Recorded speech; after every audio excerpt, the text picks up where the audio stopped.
Thanks to each of you, all of you, for joining us this evening at our celebration of women. It's an honor to celebrate the accomplishments of all of our awardees tonight, and I know that you'll be inspired by their stories and by how they're making such a difference in the lives of women and girls locally, nationally, and internationally. In May of this year, we announced the opening of the Maya Angelou Center for Women's Health and Wellness. We know that too often women are busy caring for everyone else around them, everyone but themselves, such that they can really neglect their own health care needs. That's why this center's services for women are focused on the unique needs of women, and those services are coordinated in ways that make it easy and convenient for women to access that care. The center is committed to the most advanced care available to women anywhere today, customized to meet the needs of each individual woman, and ensuring that women and girls throughout our community can achieve better health for themselves. The Maya Angelou Center for Women's Health and Wellness is also committed to working with partners in our communities to spread the message about improving the health of women in our community and around the world. We can't do this alone, so we rely on our partners, friends, and advocates to work with us in this very important mission. So I also want to thank our sponsors that have worked with us on bringing this event to you tonight: the Winston-Salem Urban League, and JCPenney. This really is remarkable people and remarkable organizations working together to bring about a very remarkable event. Thank you to everyone.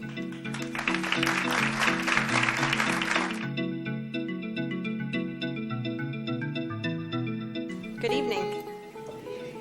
I know I speak for both Dr. Gregory and myself when I express how honored we are to be able to present the next 4 awards. As the selection committee considered those women that we wanted to recognize in our inaugural year, it was important to us that we identify women that were making a difference by promoting the empowerment of women and girls and also serving as a catalyst for change. Our first award is the Regional Women's Health Award, which we will present to Camille McGirt. As a student at the University of North Carolina at Chapel Hill, Camille started an organization called Healthy Girls Save the World, whose mission is to promote healthy bodies, healthy minds, and healthy relationships for girls aged 8 to 15 in North Carolina. This organization provides the tools and knowledge for girls to create and sustain a healthy and well-rounded lifestyle. Healthy Girls Save the World holds events in the community for girls to participate in discussions on health topics and fitness activities. The Maya Angelou Center for Women's Health and Wellness believes that improving the health of women should start with empowering the lives of girls and helping them understand that the health decisions they make today affect the quality of lives they live tomorrow. Let's hear from Camille before we present from her award.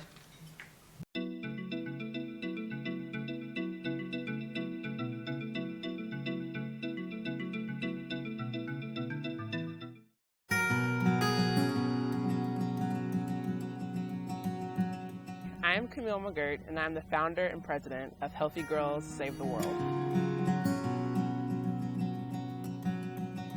Healthy Girls Save the World is a program that promotes healthy minds, healthy bodies, and healthy relationships for girls ages 8 to 15 in North Carolina. Essentially, we have 3 programs on the campus of the University of North Carolina at Chapel Hill, where girls get to come and meet UNC athletes. They get to hear from nutritionists in the School of Public Health, and they get to learn about respectful and positive relationships through some of those activities that we have and through the collaborations that we have with different student organizations on campus. We're able to give girls knowledge about nutrition and physical activity to help them understand what it means to be a healthy girl. I started Healthy Girls Save the World because I got a chance to intern at the White House, and I met a lot of students that were very inspiring to me. And I also got a chance to volunteer with the First Lady's Let's Move campaign. And when I got home after serving at the White House, I decided to integrate my love for preventive health education, sports, and nonprofit development to create Healthy Girls Save the World. I really see our program expanding and really reaching the lives of thousands of girls within this country, and I really think that we can help to solve the obesity epidemic within this country and to really help girls maintain self-esteem and confidence through our program.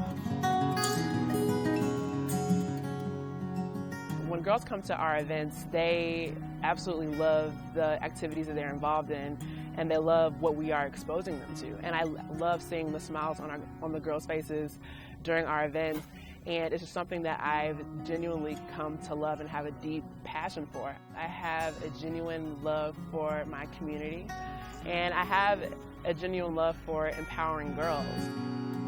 Please join me in welcoming Camille McGirt to accept her award.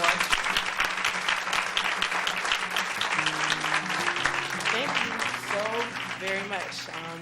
I am sincerely grateful and delighted to be here. About 2 years ago, I was an injured basketball player, and I lost my basketball scholarship. And I was very afraid and scared, alone, and I really didn't know what my next steps would be. But I was really able to take a year off and to find my passion and my talents. And I am really able to use Healthy Girls Save the World to integrate my love for sports and preventive health education. And I'm just so honored to be able to lead a program like this and to really have a genuine impact on girls in my community. So thank you so much, and I really appreciate this. Thank you.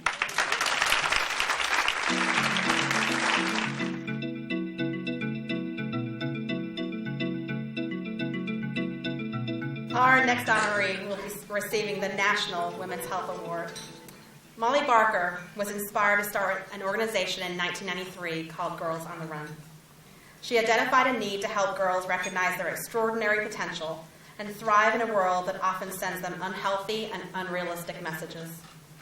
From her initial pilot, which served 13 girls, the nonprofit organization has grown tremendously and now serves girls in over 200 cities across the United States and Canada. Girls on the Run inspires girls to celebrate their unique identities, recognize their inner strength, understand the power they have to make individual decisions, and value their connection to others. The program teaches life skills through dynamic, conversation-based lessons and running games. Running is used to inspire girls, encourage lifelong health, and build confidence. At the end of each program, the girls and their running buddies complete a 5K running event. During dinner, you actually saw some photos of one of those events. We are privileged at Forsyth Medical Center to facilitate Girls on the Run in Forsyth County. There are countless examples of how Molly has inspired girls. As one young girl, Zoe, said at our Fit Family 5K this spring, "I really like this program because it has given me confidence and helped me understand that I'm pretty great just the way I am." At the Maya Angelou Center for Women's Health and Wellness, we want women to feel confident and proud of who they are. Dr. Angelou once said, "Great achievements require time." We honor Molly Barker for starting earlier in the lives of young women to give them time to gain that confidence. Let's hear from Molly before she accepts her award.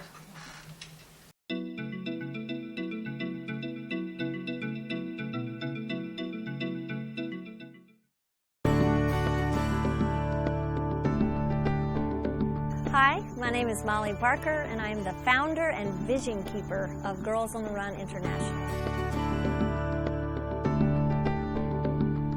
So I started Girls on the Run in 1996 with 13 girls in Charlotte, North Carolina, and we have grown to over 200 cities around North America. Girls on the Run is a 12-week after-school program where we creatively weave running into games and activities that really help these girls focus on their inner strength. One little girl in our program put it best, that Girls on the Run has helped her to see that she's the boss of her own brain. And I just love that expression because that really is what we're trying to do, is help girls live their lives with intention and to be focused on what and who they want to be. I've seen girls that have lacked confidence just have levels of confidence that just blow me away. I've seen women who've been in relationships that include abuse, who've walked away from those relationships because of the courage they gained in Girls on the Run. I've seen little girls who might be considered overweight, who never thought that their body could do what it is capable of doing. So certainly there are still some limitations to what girls and women can achieve based on things outside, like in systems, political systems in certain ways. But I think, at least for me and many of the girls we serve, so much of those limitations we put on ourselves, like I'm not pretty enough, or smart enough, or strong enough, I'm not enough. And so what we're helping girls do is come up with the language and the awareness that they are quite simply enough.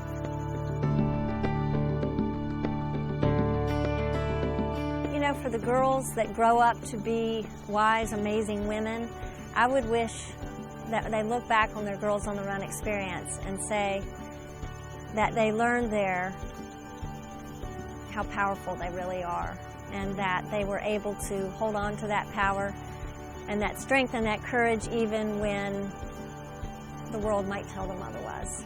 I believe that's what Girls on the Run is giving girls, is this knowledge that they, whatever comes their way, they're going to be able to deal with it. If you become a part of Girls on the Run, you'll know and feel that for the rest of your life. Please join me in welcoming Molly Barker. Where's that woman? I kind of liked what she said. I need to thank a few people. I need to thank Forsyth Medical Center Foundation for supporting Girls on the Run in this area. The Junior League also supports us, as does the Winston-Salem Foundation and the Women's Council.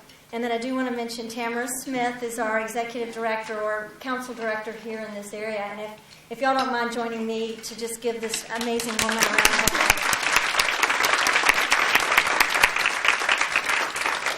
And so if I may just share with you one story, and I think it will capture like the spirit of this evening. I mean, like, I love women, and I love the power that they bring to the world through these divine and amazing bodies and spirits.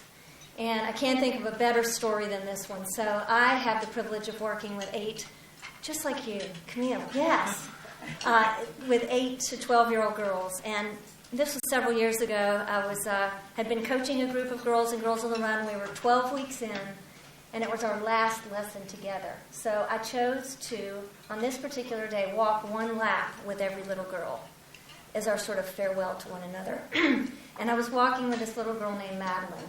And Madeline looks a lot like Junie B. Jones. You know, she's kind of a mess, basically. She's a beautiful mess. She has like Umbro shorts that are up to here. And she has on high-top tennis shoes. And I don't know the last time this child brushed her hair. It was like beautiful. And we're walking together, and I'm holding her hand. And when you're 8, you like walk like that when you're holding somebody's hand. And we're walking. And, you know, it was kind of quiet, and it was cold, and we were walking, and then I thought I'd just ask her this question, because I love to ask kids questions, because they've not yet figured out how wise they really are. And I said, you know, Madeline, how is it that you and I ended up together?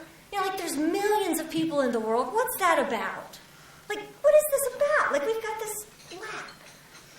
And this kid paused for a minute, and then she said this. She said, you know, Molly, it's like this. This is a 9-year-old. God has an idea, but he has a problem. He needs to get the idea down to earth. So what he does is he wraps a body around the idea, and then he sends it here to be born. Now, since that idea is so great and so divine, it might take lots of people to come together to get the really big idea out. And that is, of course, how you get your gifts and your talents. It's God's tools to help you get the idea from out of your body, from within, out of your body, before your body dies. And so there was this moment, I'm on this track with this kid, and I'm not sure whether to cry or like do cartwheels or something. And I was like waiting for the burning bush to come up out of the track. And I realized that this kid really captured what my work is about. That our culture's emphasis for women in so many realms, especially our young teens and our little girls, all this emphasis on our exterior and the size of this, that, and the other thing, and the way it shows up and how much we give or put out, all of it, all that emphasis on the exterior does not do justice to the amazing idea that rests within. And that is my work, is to bring to union the amazing work that our bodies can do in bringing forth the idea that rests within. So I thank you so much for this honor. I mean, like, I've got chill bumps, and I feel so privileged to be here. Thank you so much.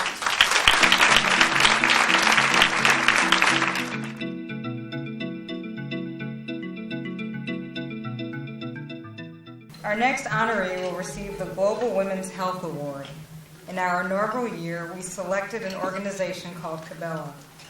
This organization was founded by Dr. Medge Owen and is dedicated to safety in childbearing. The goal is to improve childbirth safety worldwide through educational partnerships. Dr. Owen, a professor of obstetric anesthesia at Wake Forest University, also practices here at Forsyth Medical Center, first founded Cabela in 2004. She took a team of physicians to Turkey to teach their colleagues best practices in obstetric anesthesia and neonatal resuscitation. The organization has then since expanded to Armenia, Croatia, Egypt, Ghana, Georgia, and Mongolia. Cabela successfully developed evidence-based medical guidelines for better patient care. Through cross-cultural awareness and sensitivity, each patient care program took on a life of its own in consideration of the work that needed to happen in that particular country based on their infrastructure and their culture. The Angelou Center for Women's Health and Wellness believes that every woman deserves remarkable and safe health care. Dr. Angelou believes that all women, no matter who and where they are bonded by a single sisterhood. Cabela allows her center to reach a sisterhood of women around the world. It is fitting to honor an organization which brings safe childbirth to women around the world. So please let's hear from Dr. Owen.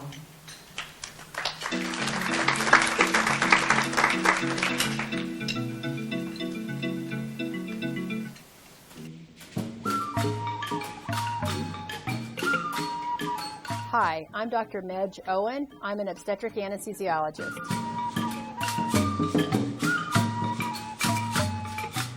My organization is Cabela. We're a nonprofit organization, and we improve childbirth safety in other parts of the world.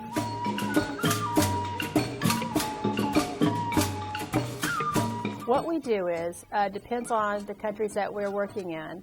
In some places, such as sub-Saharan Africa, where death rates are extremely high, we are providing basic education. In other countries that are a bit more sophisticated, we're teaching techniques such as epidural anesthesia for pain relief, spinal anesthesia for C-section. In other parts of the world, childbirth mortality, as it was in America over 100 years ago, those are the rates of which women are dying. Where we're working in Ghana, mortality is so common that everyone's sister, everyone's aunt, mother, someone in a family has been known to die. In some communities of the world, there are no roads. Can you imagine if your wife was having a complication giving birth in her home and the nearest hospital maybe 3 days away by tractor or by a donkey? It's really a matter of life and death. Women should not die while giving birth, while giving life. My goal is to really improve care in parts of Africa, because those are places where death rates are extremely high. And we have to find the magic key to unlock this problem, to give women there the same opportunities that we enjoy here in this country. It is important to help our fellow human being, because we're not just in Winston-Salem, North Carolina anymore. We're part of a global community, and therefore we have responsibilities to each other. And so it can be done. It's just going to take a lot of effort, a lot of passion, and true commitment. It doesn't necessarily have to cost a lot of money, but it takes human energy harnessed in the right direction to really make a difference. I think it's very important. I have the privilege of accepting the award for Dr. Owen's behalf. She's actually in Tasmania as we speak.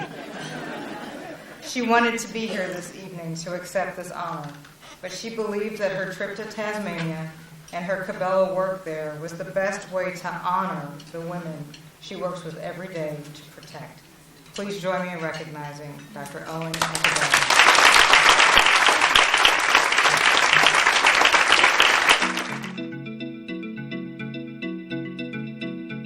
Our next award is the Lifetime Achievement Award, which will be presented to Dr. Maya Angelou. As we embark here at Forsyth Medical Center on our journey to reinvent how we deliver women's health services, we wanted to choose a name that would embody the joyful and innovative spirit of our vision. Throughout their lives, the team that I sit on has been admiring Dr. Angelou. The design of the Dr. Angelou Women's Center for Health and Wellness is based on a belief that women around the world deserve the best care. She is an inspiration who transcends generations and whose words and ideas continue to resonate with women, young and old, around the world. Her work, her life, and her words reflect the values that are the core of our organization's mission to improve the health of everyone in our community, one person at a time. Together with her, we embrace the opportunities to reach, teach, and inspire women, not just in North Carolina, not just in the United States, but around the world. We would like to share a few moments with a special video just for Dr. Angelou. You know, since the moment I opened I Know Why the Caged Bird Sings at 14 years old, I felt a deep connection to Maya Angelou. And meeting her through the pages of that book was like meeting myself. I couldn't believe that somebody's story so perfectly matched my own. Now she's somebody who shares my triumphs and often chides me when the hard truth needs to be told, and soothes me with words of comfort. She speaks of what she knows. She is my mentor. She is my mother, sister, friend, I call her. And she believes that women from every walk of life, we're all sisters. So how fitting it is that we now have a center that is inclusive of all women to be named after the woman, Maya Angelou. Maya Angelou Center for Women's Health and Wellness and its mission to empower women to take charge of their health reflects her positive influence on women and girls around the world. She inspires everybody that she meets. She inspires millions of people through her books and just by being herself. She's the quintessential every woman, Miss Angelou, essayist, entertainer, activist, poet, professor, film director, author of over 20 books, and most important, a mother. I always talk about what I know for sure. And what I do know for sure is that this world is a better place because Maya Angelou is in it. Maya, I am not there tonight because you know where I am in South Africa. But I continue to be honored and privileged to call you my mother, sister, friend. And I wish you heartfelt congratulations on this Lifetime Achievement Award and this center. God bless you. Love.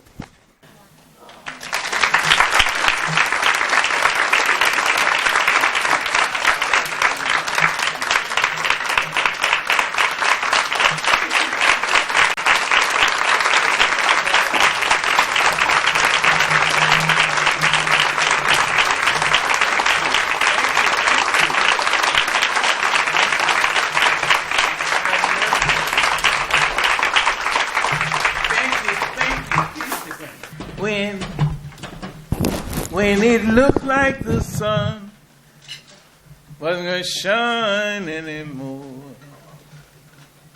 God put a rainbow in the clouds.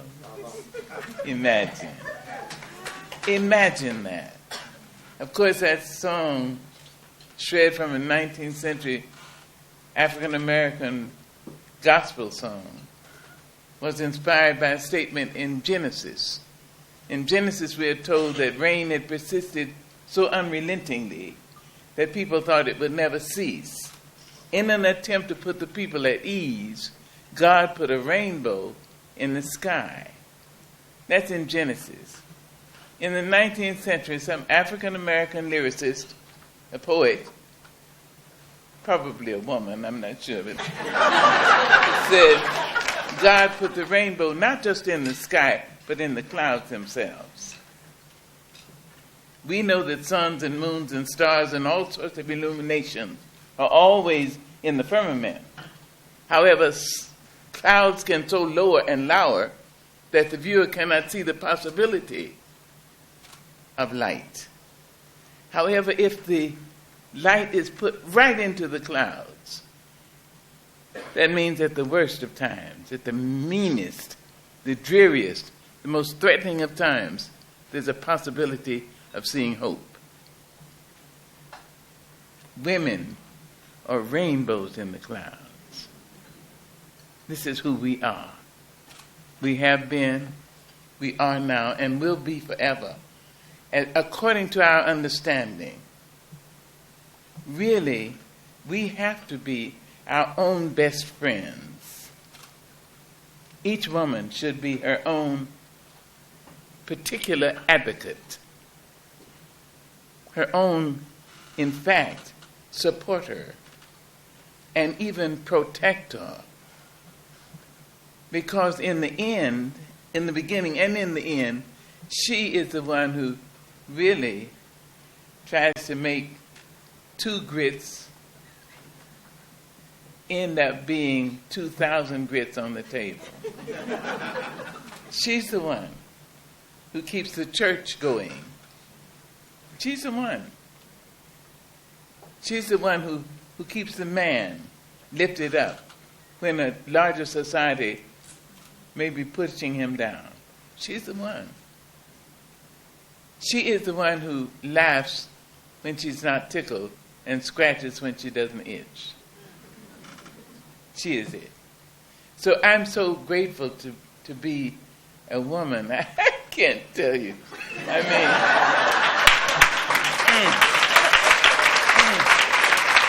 to be a woman. And I mean, I'm grateful to be a white woman. Yes. I'm grateful to be an Asian woman. Yes. A Native American, Spanish speaking. I'm grateful to be a Jewish woman and to be a Muslim woman, an Arab woman. Yes, I am all of those. Anytime the name is called, I say, yes, I am here. Yes, please.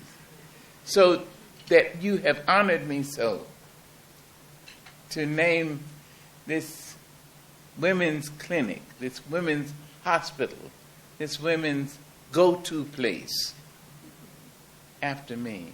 You honor me and all the women who preceded me, all the black women and white women and Asian and Spanish speaking and Native American, all the fat women and thin ones and pretty ones and plain ones, all the gay ones and straight ones.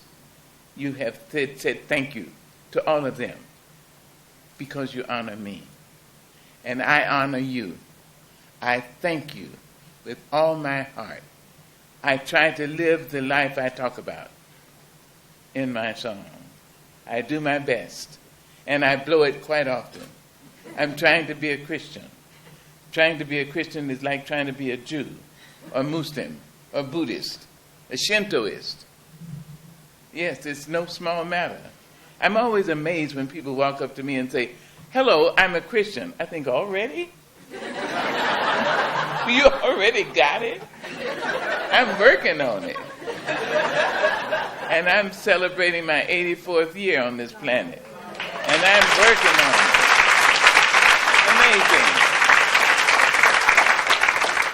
So trying to be, I blow it 99 times a day. And at night when I say my prayers, I think, ooh, only 99 times. Okie dokie, I hope tomorrow it'll be less. 97. I'm hoping for it. I'm grateful, and I try to live the life of gratitude. I take an attitude of gratitude. I'm so pleased tonight that my grandson, is here, that my great-grandchildren are here. Stand up, children. Everybody. I'm so grateful. They get to see the grandma and the great-grandma who is trying to be all of that all the time and who represents all the women and the men, all the women and men who preceded us. And so you have lots to do. All the children here, all the grandchildren and great-grands, and the people. I mean, even people, there aren't many people as old as I am, but I mean, as close as you can get to it. I thank you very much. And you honor me, and I want to honor you. I appreciate it. Since life is our most precious gift, and since as far as we're certain, it's given to us to live but once. Let us so live we will not regret years of useless virtue and inertia and timidity and ignorance. And in dying, each of us can say, all my conscious life and energies have been dedicated to the most noble cause in the world, the liberation of the human mind and spirit, beginning with women. Thank you. Thank you. Thank you. Thank you. Thank you. Thank you.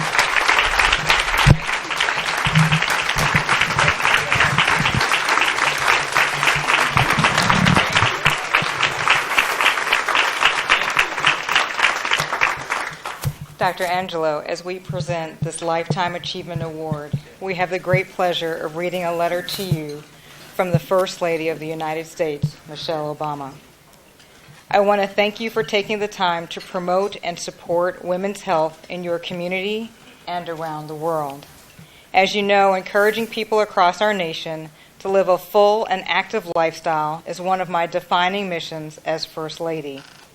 That is why we launched our Let's Move initiative to help ensure all Americans have basic nutrition they need to learn, grow, and succeed. By recognizing the importance of women's health and wellness, you are helping lead the way towards a better, brighter future for our next generation. So I thank all of you for what you've done and all that you will continue to do. I wish you the best for this successful event. Michelle Obama. Oh.